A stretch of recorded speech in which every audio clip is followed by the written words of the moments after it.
Assalamualaikum warahmatullahi wabarakatuh. Hai, welcome back to podcast Adik Gana.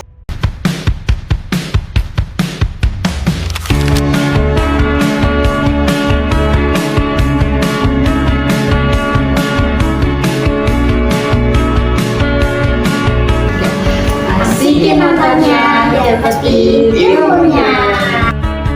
Nothing else makes me feel high. Halo Sobat Podcast, gimana nih kabarnya? Semoga kalian semua selalu dalam keadaan baik dan happy ya. Wah, gak terasa nih kita udah sampai di episode yang ke-9. Terima kasih banget buat teman-teman yang udah setia nonton dan dengerin cerita sampai sejauh ini. Dan jangan lupa untuk like dan subscribe podcast Adik Gana di YouTube ya. Oh iya guys, kali ini kita akan ngomongin sesuatu yang spesial banget nih Sobat Podcast. Jadi kali ini tuh kita akan ngomongin tentang malam nisfu Sya'ban. Ya betul banget, kita bakal banyak ngobrolin tentang malam nisfu Sya'ban. Dan tentunya dengan narasumber kita hari ini yang sangat luar biasa. Yuk langsung kita sambut Ustaz Maulana. Assalamualaikum. Waalaikumsalam. Terima kasih banget ya Pak sudah mau meluangkan waktunya untuk datang di podcast kita kali ini. Ngomong-ngomong ya Pak, mau dipanggil apa nih Pak? Artif atau mau dipanggil Gus atau malah mau dipanggil Mas Mak? Sebenarnya kalau boleh dikasih saran saya mungkin dipanggil tapi kan karena ini sakit ya podcastnya SMP 9 Betul. maka lebih formal saja dan lupa saja Pak Ma'o. ya untuk membuat saja Nah, oh ya Sobat Podcast, daripada kelamaan, kalian penasaran apa aja yang kita omongin, langsung kita masuk aja ke pertanyaan pertamanya ya Pak. Oke, Pak, malam nisfu Sya'ban itu kenapa malam yang penuh spesial sih Pak? Banyak bilang kalau malam ini tuh penuh berkah. Nah, tapi sebenarnya apa sih makna dan keistimewaan dari malam nisfu Sya'ban ini? ya malam ini kan malam yang tepat berada di pertengahan bulan Sya'ban. Nah, ini malam yang penuh berkah karena pada malam nisfu Sya'ban ini para manusia atau semua makhluk yang diciptakan Allah akan diampuni dosa-dosanya dan dikabulkannya doa mereka serta pencatatan takdir mereka pada tahun ini. Nah, lalu terdapat dalam sebuah hadis Allah berfirman bahwa pada malam nisfu Sya'ban ini semua ciptaannya akan diampuni kecuali orang-orang yang musyrik dan kafir serta orang yang bermusuhan, orang Islam yang bermusuhan pada saudaranya sendiri. Dan ini maksud dari di sini yaitu orang yang kafir itu nanti ketika minta ampunan pada malam ini dia tidak diberikan ampunan, dan orang yang muslim itu diberikan khususan atau khusus dalam malam ini mendapat pengampunan dari Allah. Dan juga pada malam ini ada orang yang juga tidak diberi ampunan, yaitu orang yang musyahid atau orang yang bermusuhan pada sesama muslim. Itu orang-orang itu tidak dapat diterima ampunannya sama Allah. Gitu. Tuh, Sobat Podcast yang masih sindir-sindiran sama temennya, yang masih nyinyir sama temennya gak diampunin gak sama Allah. Makanya tobat, kan malam ini kan malam apa ya, diampuni segala dosanya kan ya Pak. Betul banget. Nanti Sobat Podcast juga penasaran nih, malam kapan sih Pak jadinya malam nisfu Sya'ban ini? Mungkin di beberapa daerah itu ada Berbeda-beda. Ya, tadi kan saya sudah bilang kalau malam nisfu Sya'ban ini bertepatan pada pertengahan bulan Sya'ban atau pada tepatnya yaitu tanggal 15 bulan Sya'ban. Kalau pada tahun ini berarti nanti tanggal 14 Februari. Ya, bukan kenapa ada perbedaan? Ini perbedaannya yaitu antara perbedaannya kalau sehari itu mungkin di luar negeri dan semacamnya, dan perbedaan yang lainnya yaitu perbedaan penanggalan antara penanggalan matahari dengan penanggalan bulan, karena Islam itu memakai penanggalan bulan. Maka dari itu malam nisfu Sya'ban itu jatuhnya pada tanggal 13, yaitu hari Kamisnya. Jadi pada waktu maghrib, kalau memakai pada tanggalan bulan itu setelah maghrib itu maksudnya hari berikutnya. Jadi tanggal 13-nya misalnya hari Kamis di tanggalan matahari masih 13, tapi pada tanggal bulan itu setelah maghrib udah masuk ke tanggal 14 Februari, berarti udah tanggal 15 Syakban gitu. Berarti udah masuk malam nisfu Syakban gitu. Berarti perbedaannya cuma kayak di kalender bulan sama tadi. Iya, kalau perbedaan tempat itu mungkin ya karena perbedaan jam lah, karena kayak di sini waktu Indonesia Barat, Ya, di Wita dan di WIT itu aja. Oh ya Pak, tapi kita berarti tetap perlu untuk ngecek kalender gitu ya Pak, kayak prediksinya tuh kapan, soalnya takutnya kan masih ada kesalahannya itu kan. Harus memastikan lagi agar lebih pasti. Gitu. Oke, Pak, ngomongin soal keistimewaan malam khusus Syakban ini, pasti ada yang mau memaksimalkan ibadah. Nah, ada nggak sih Pak amalan apa saja yang bisa kita lakukan di malam khusus Syakban ini? Atau ada kayak amalan khusus atau yang dianjurkan seperti itu. Kalau ada amalan khususnya sebenarnya tidak ada amalan khusus yang dianjurkan dalam malam nisfu Syakban ini, karena malam nisfu Syakban ini maka baiknya kalian beribadah pada malam nisfu Syakban, yaitu sepertiga malam, atau biasanya kalau kalian sholat malam yaitu sholat tahajud dan sholat sunnah lainnya. Lalu setelah sholat yaitu kalian melaksanakan membaca Al-Quran, yaitu juga membaca Tadarusan. ya tadarusan, dan kalau ada yang bilang juga dianjurkan dengan membaca surat Yasin gitu. Setelah membaca berpikir atau beristighfar itu, karena kan kalian pada malam nisfu Syakban ini kan kalian fokusnya untuk memohon pengampunan dosa. Ya, itu juga sebelumnya pada malam ini kan tadi sudah saya sebutkan, selain pengampunan dosa dan banyak doa yang dikabulkan. Jadi kalau kalian juga bisa berdoa minta apapun saat malam juga. Ya Pak, di amalan yang bisa kita lakukan di malam khusus Syakban ini dari mulai tadi berdoa, Terus ya berzikir, tadarusan. ya baca Al-Quran, sholat jangan lupa. Nah Pak, puasa sunnah ini kan dianjurkan ya sebelum malam nisfu Syakban. Itu tuh keuntungannya apa sih Pak kalau kita puasa kayak gitu? Ya, ada bulan Syakban ini ada juga puasa sunnah yang yaitu bertepatan pada tanggal 13, 14 dan 15 Syakban. Dan itu bertepatan pada tanggal 14-nya yaitu malam nisfu Syakban itu tadi. Dan kalau keuntungannya, kalau bicara keuntungan sudah pastinya kita dapat pahala, ridho dan rahmatnya. Kalau dari keuntungan sisi lainnya yaitu dari kesehatan. Karena ada penelitian juga yang bilang bahwa puasa itu seperti detox di tubuh kita. Jadi kalau kalian berpuasa pasti akan meringankan beban kerja pada lambung kalian, ginjal kalian dan semacamnya. Itu juga salah satu kenapa kok puasa dianjurkan sama peneliti. Makanya itu kalau kalian puasa, misalnya kalau selain puasa itu juga kan ada puasa Senin Kamis, puasa Daud. Ya, puasa Daud kan sehari puasa, besok tiga dari puasa. Ya, itu kan manfaat puasa kan, kalau kalian misalnya puasa itu pasti kalau sebelum puasa kan kalian makan apapun yang kalian makan. Dan kalau kalian makan apapun kan kasihan kalian. Apalagi yang makanannya tidak sehat, itu kan pasti tubuh kalian butuh istirahat, makanya butuh istirahat yaitu dengan puasa itu tadi. Jadi selain dapat pahala, teman-teman Pak puasa itu juga bisa berdetox tubuh, bisa kesehatan kita seperti itu. Banyak orang yang mungkin karena ini sudah lagi amatir juga, mungkin untuk mulainya itu kan merasa berat ya Pak. Nah, ada nggak sih Pak tips sederhananya supaya kita tuh bisa termotivasi ya menjadikan malam nisfu Syakban ini sebagai titik balik di mana kita itu bisa menjadi pribadi yang lebih baik. Kalau kalian ingin melakukan perubahan, kan tidak langsung berubah begitu saja, tapi ada proses-prosesnya.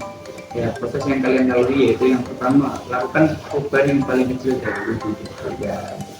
Nah, contohnya kalau pada malam nisfu Syakban itu, setelah kalian melaksanakan semua ibadah itu, kalian nanti setelah itu bisa dalam hal membaca Al-Quran tadi.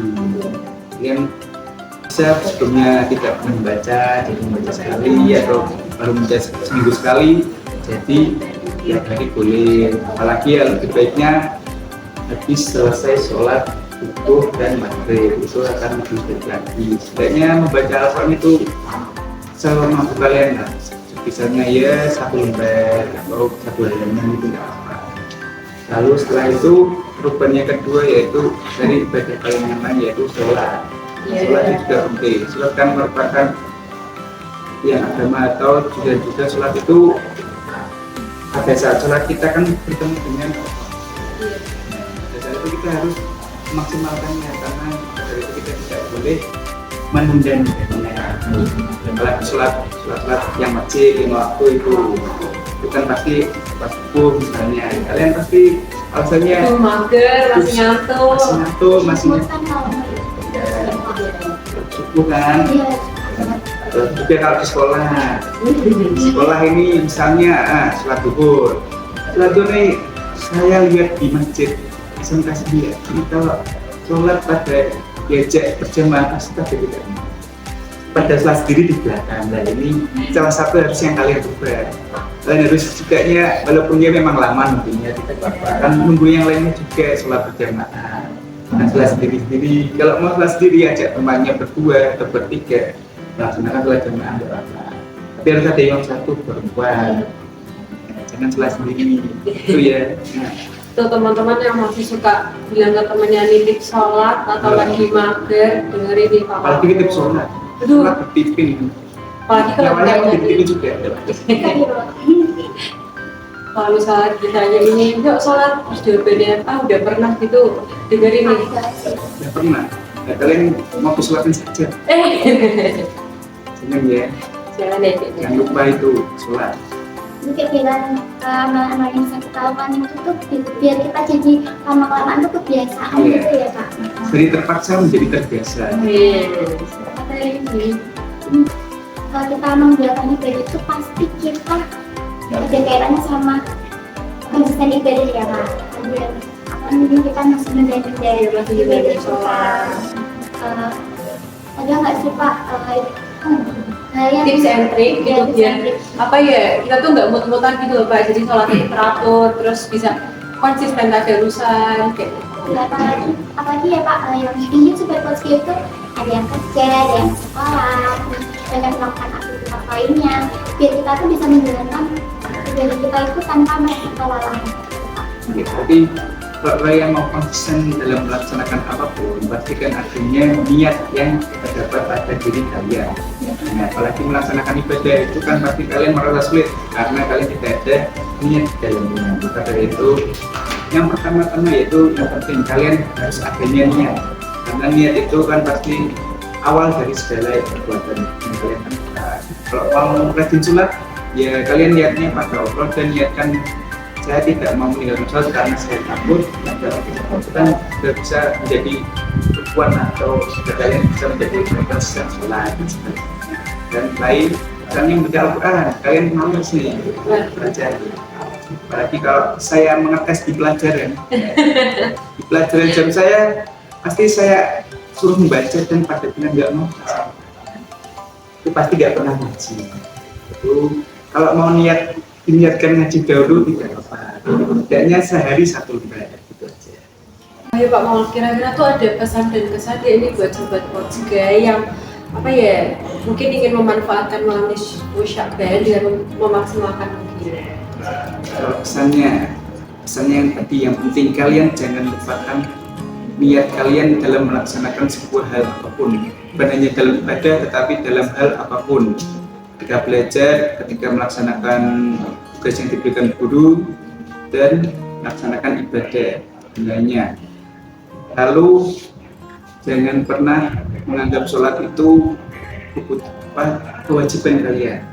Jadikanlah sholat itu sebagai kebutuhan kalian karena kalau kebutuhan yang ketika kalian merasa itu tidak ada kan kalian pasti membutuhkan. Kalau kewajiban kan kalian merasa itu kewajiban aja kalau lupa ya lupa gitu kan nggak baik sebenarnya kan. Dari itu kalian harus menjadikan sholat itu sebuah kebutuhan kalau bisa, bukan hanya kewajiban. Terus kesannya berarti pada malam nisfu Sya'ban ini kan malam yang sangat berkah ya bagi kita ya.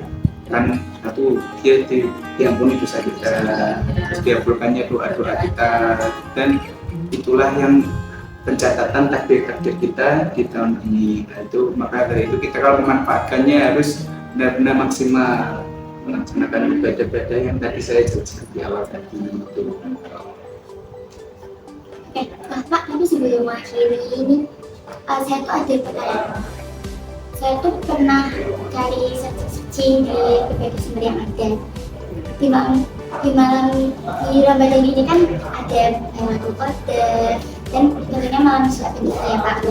Tapi malam Lailatul Qadar itu tidak itu ya Pak diumumkan dengan jelas ya tanggalnya kapan. Tapi sedangkan malam Isra Mi'raj ini diumumkan dengan jelas. Itu tuh kenapa ya Pak bisa? Karena yang seperti dibilang di awal tadi, malam misalkan itu pasti berdekatan pada pertengahan bulan Sya'ban atau tanggal 15 ketika tadi. Dan kalau malam Lailatul Qadar itu kan malam yang terdapat pada minggu-minggu terakhir bulan Ramadan dan lebih tepatnya lagi minggu terakhir di angka tanggal Injil. Di tanggal Injil berarti 21, 23, 25 dan seterusnya. Jadi maka dari itu kita kan juga, dan orang yang mendapatkan Lailatul Qadar itu tidak semuanya bisa mendapatkan malam itu. Nah kan kalau malam itu kalau ada orang yang merasakan ada yang tidak, dan juga tidak semua orang pasti mendapatkan tanggal di tanggal 21 atau 23. Semua orang yang mendapatkannya di tanggal yang berbeda-beda sesuai keadaan. Misal kamu mendapatkan di tanggal 21 merasakan malam Lailatul Qadar, dan yang kamu mendapatkannya tanggal 23, itu ada perbedaannya begitu. Hingga pasti tanggal itu. Yang pastinya kalau malam Lailatul Qadar itu terdapat pada tanggal ganjil di minggu terakhir. Ya. Jadi itu setiap orang dapetin malam Lailatul Qadar itu berbeda-beda ya Pak? Enggak yang kayak pasti, misal saya sama Kak Esti, oh ini tanggal 23, enggak dapat WhatsApp, jadi beda-beda, tergantung kepercayaan kita masing-masing. Dan lebih tepatnya nanti itu orang merasakannya berbeda. Ya terasa nih kita udah di penghujung episode. Terima kasih banget buat Sobat Podcast yang udah setia nonton sampai akhir. Pembahasan kita kali ini tuh seru banget ya, Pak Maul. Oh iya, dan juga saya mau ucapkan terima kasih banyak sama Pak Maul yang udah isinya meluangkan waktu buat podcast kita dan juga berbagi pengalamannya. Semoga yang Pak Maul sampaikan bermanfaat buat Sobat Podcast. Dan tentu saja kami mengucapkan terima kasih banyak untuk Sobat Podcast karena sudah mendengarkan hingga akhir. Kalian sangat luar biasa. Semoga ilmu yang diberikan Pak Maul bisa dijadikan inspirasi dan manfaat bagi kita semua. Sebelum itu kita jaga dulu yuk Pak. Ya, 1, 2, 3. Asikin nontonnya, dapetin ilmunya. Sampai jumpa di episode selanjutnya. Wassalamualaikum warahmatullahi wabarakatuh. Sampai jumpa.